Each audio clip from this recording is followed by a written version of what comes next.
Assalamualaikum semua. Perkenalkan, saya Zahrona Morapiliang, biasa dipanggil Rona dari kelas 11 US. Hari ini kita belajar mata pelajaran Bahasa Indonesia.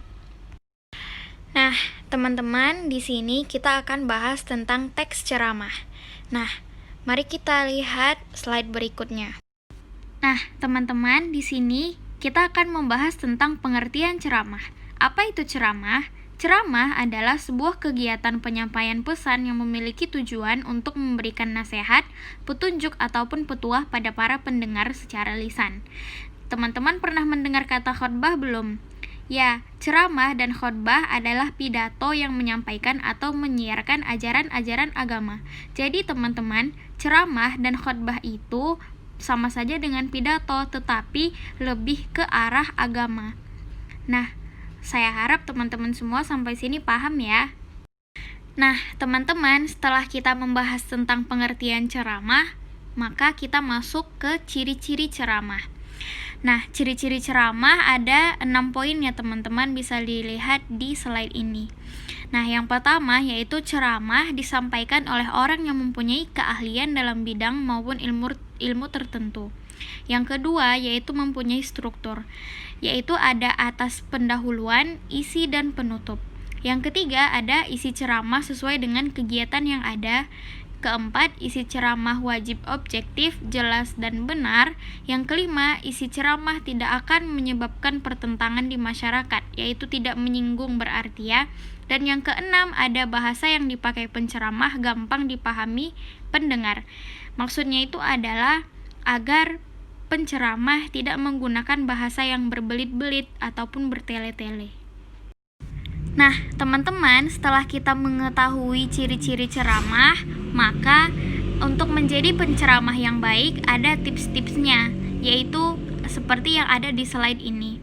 Yang pertama yaitu pembicara memandang sebuah hal dari sudut pandang yang baru. Maksudnya itu adalah mengambil titik pandang yang tak dikira pada hal-hal umum. Yang kedua yaitu pembicara harus memiliki pengetahuan yang luas. Mereka memikirkan serta membicarakan isu-isu dan bermacam pengalaman di luar kehidupan mereka sehari-hari. Nah, yang ketiga, pembicara harus antusias, menunjukkan keinginan besar dalam menyampaikan ceramah. Yang keempat, pembicara tidak membicarakan diri mereka sendiri. Dan yang kelima, yaitu mereka sangat mau tahu. Mereka pasti bertanya, apakah ceramah yang disampaikan dapat dimengerti? Dan yang keenam yaitu mereka memberikan empati. Mereka berusaha menempatkan diri mereka pada posisi dia guna memahami apa yang dikatakan. Yang ketujuh yaitu memiliki selera humor agar tidak bosan dalam mendengarkan ceramah. Nah, selain itu, penceramah yang baik juga memiliki gaya tersendiri.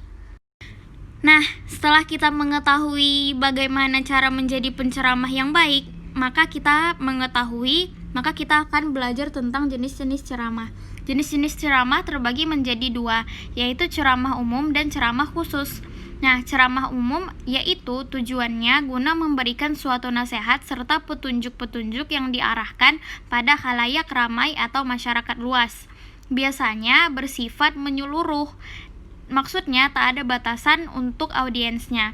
Nah, yang kedua yaitu ceramah khusus, yang tujuannya untuk memberikan nasihat serta petunjuk-petunjuk pada khalayak tertentu saja, serta bersifat khusus. Pada ceramah ini banyak patokan yang dibuat. Contohnya materi yang sesuai dengan keadaan. Contohnya adalah seminar parenting, di mana seminar parenting diperuntukkan untuk orang tua. Nah, setelah itu kita akan membahas unsur-unsur ceramah dan tujuan ceramah. Pertama kita akan membahas unsur-unsur ceramah. Unsur-unsur ceramah terbagi menjadi 3 atau terdiri dari 3, yaitu penceramah, pendengar, dan materi. Penceramah yaitu wajib memiliki ilmu pada materi yang akan diberikan pada pendengar. Nah, yang kedua, pendengar yaitu orang yang menerima nasihat serta petunjuk ceramah.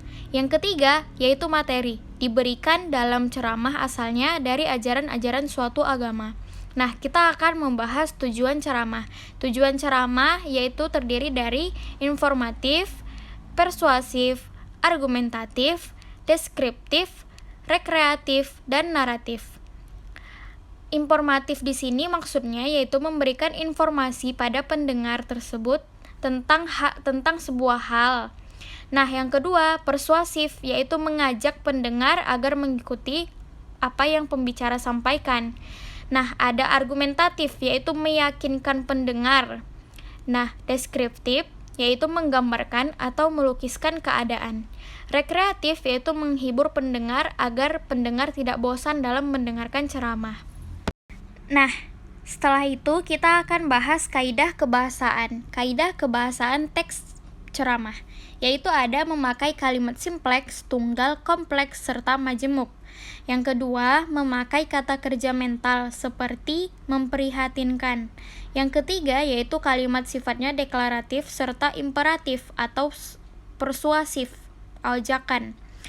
Nah, yang keempat yaitu memakai kata-kata yang menunjukkan kaitan argumentasi atau sebab akibat. Yang kelima, memakai kata-kata teknis atau peristilahan yang berhubungan dengan topik yang dibahas penceramah. Yang keenam, memakai kata sapaan orang kedua atau ketiga yang sesuai dengan bahasa daerah setempat. Tetap yang penting adalah santun serta sesuai dengan kondisi atau situasinya. Teman-teman, pembahasan yang terakhir yaitu metode ceramah dan struktur ceramah. Metode ceramah terbagi menjadi 4 atau terdiri dari 4, yaitu ekstemporan, yaitu metode yang menuliskan pokok pembahasan maupun gagasan utama saja. Yang kedua yaitu impromptu atau metode dengan menyampaikan ilmu yang diingatnya. Yang ketiga yaitu membaca naskah. Metode ini biasanya dipakai oleh penceramah baru atau pemula. Nah, yang terakhir ada menghafal. Metode dengan menghafal teks ceramah yang pertama. Nah, kemudian kita akan membahas struktur ceramah. Struktur ceramah terbagi menjadi 3. Nah, ada pendahuluan. Pendahuluan tersebut terdiri dari 2. Ada pembuka dan pengantar. Pembuka biasanya berisi ucapan penghormatan atau rasa syukur. Yang kedua, pengantar, bagian yang mengarah ke dalam topik. Nah, kemudian ada isi ceramah. Isi ceramah terbagi menjadi 2 lagi, ada inti dan gagasan. Inti berisi paparan ceramah. Yang keempat, gagasan berisi ide besar yang mau disampaikan pada pendengar. Nah, yang terakhir ada penutup. Penutup di sini terdiri dari 3, yaitu simpulan, ucapan permintaan maaf. Nah, teman-teman, sampailah kita di akhir pembahasan. Maka saya mengucapkan terima kasih banyak untuk menonton ataupun mendengarkan video ini. Semoga ilmu yang didapatkan bermanfaat ya teman-teman. Saya akhiri. Wassalamualaikum warahmatullahi wabarakatuh.